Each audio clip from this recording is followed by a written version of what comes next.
Hello, good morning सबको। हम लोग आज का 41st डे, मैंने 60 दिन की बात की थी ना कि 60 दिन के बाद अगर आप कंटिन्यूअसली अगर आप कर रहे हो तो 60 डेज में असर देखना कितना पड़ता है, रोज 2 वर्ड्स करके। आज हम लोग 41st डे हम लोग कर रहे हैं। पहले डे नंबर 40 के जो क्वेश्चन दिए हुए थे उसको जरा देख लिया जाए। अनहिंडर्ड, कोई उस पर रुकावट नहीं हो, दैट इज इम्पीडेड, अनहैम्पर्ड, उसका अनहिंडर्ड का अनहैम्पर्ड सिनोनिम हो गया। और एंटोनिम अगर करना है तो इम्पीडेड, जिसपे बाधा पहुंचती हो, बाधा बाधित हो। वो प्रोडिगल, खर्चा करने वाला बहुत ज्यादा, उसका उल्टा चिपस्केट। निगर्ड, कंजूस, उसका उल्टा वेस्ट्रल, बहुत खर्चीला। एंड कर्ब्ड, जो बाधित हो, उसका उल्टा अनहैम्पर्ड, बिना बाधा के। सेंटेंसेस देख लें आप। अंकल स्क्रूज वॉज प्रॉफ्लिगेट, अपोजिट हो जाएगा ना, फॉल्स हो जाएगा। प्रॉफ्लिगेट खर्चीला, और स्क्रूज का मतलब हो गया बहुत कंजूस। वन हु इज टाइट वर्ड, कंजूस, Scrooge sorry, is often financially constant, वो फाइनेंशियली बड़ा बाधित रहता है। कोई कनेक्शन नहीं ना, कंजूस होना, फाइनेंशियली बाधित होना। धनी लोग भी कंजूस होते हैं। सो इसका कोई कनेक्शन नहीं है। The untrammelled, uncontrolled growth of frivolous, frivolous का मतलब जिनका कोई महत्व नहीं है, जो बड़े हल्के नेचर के होते हैं, मतलब अनइंपॉर्टेंट टाइप के, कुछ सीरियस उसमें नहीं होता। The untrammelled growth of frivolous sides has constricted, उसने बाधित कर दिया है the growth of talent, talent के ग्रोथ को उसने बाधित किया है ऐसे ऐसे साइड्स में। ट्रू है। द स्किन फ्लिंट, वही कंजूस, attitude in every activity has constrained, उसने, उसके कंजूस एटीट्यूड ने बाधित कर दिया है उसके एल्ट्रुइज्म। याद होगा, एल्ट्रुइज्म का मतलब होता है जब हम दूसरे का परोपकार करते हैं। इसका आप वर्ड देख लो ना कि इसका एडजेक्टिव बनता है एल्ट्रुइस्टिक, दूसरे का परोपकार, भला दया करने वाला। तो ये तो एकदम सही होगा ना कि वो कंजूस था, इसलिए वो अल्ट्रुइज्म उसका बाधित हो गया था, वो परोपकारी नहीं था।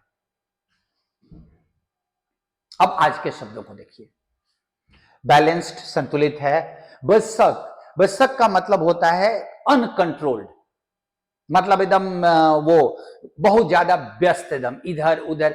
जैसे बहुत बार ऐसा होता है, कभी कोई सिनेरियो ऐसा होता है, कोई इधर भाग रहा है, कोई उधर भाग रहा है, उसको, और मतलब एकदम अस्त व्यस्त, बिजी, कोई शांति नहीं है, उसको बरसक बोलते हैं। कॉक्स्योर, अपने आप को बहुत सुपीरियर समझने वाला, दूसरे को नीचा समझने वाला, घमंड से भरा हुआ। कंपोज्ड, शांत, बरसक का उल्टा। कंसीटेड, घमंडी, इसका कॉक्स्योर से। इगोटिस्टिक, वही अपने घमंड से भरा हुआ है। फ्रेंजिड बरसक का सिनोनिम है, मतलब वही एकदम अस्त व्यस्त, शोरगुल, एकदम हंगामा भरा हुआ है, सब चीजें अव्यवस्थित है। हम्बल कॉक्स्योर का अपोजिट हो जाएगा, नम्र है। हिस्टेरिकल, वही बरसक का ही सिनोनिम हो जाएगा। इंसेन, वही इसका ही सिनोनिम की तरह है। इंसेन का मतलब पागल भी होता है, और इंसेन का मतलब the man was driving his car at an insane pace, insane pace, एकदम अनकंट्रोल्ड, एकदम बेचैनी भरा तरीके से। तो ये बरसक का सिनोनिम ले लो। मॉडेस्ट, हम्बल का सिनोनिम हो जाएगा, कॉक्स्योर का एंटोनिम हो जाएगा। प्लेसिड, शांत, इसका अस्त व्यस्त का उल्टा हो जाएगा शांत। प्रिजम्पचुअस, घमंडी वाले मीनिंग में, कॉक्स्योर वाले मीनिंग में। पुष्टि भी वही मीनिंग में, जो दूसरे पे हुक्म चलाता हो, अपने आप को सुपीरियर मानता हो। सीरीन, शांत वाले मीनिंग में। सेरेनिटी होता है इसमें, इसका नाउन सेरेनिटी, शांति।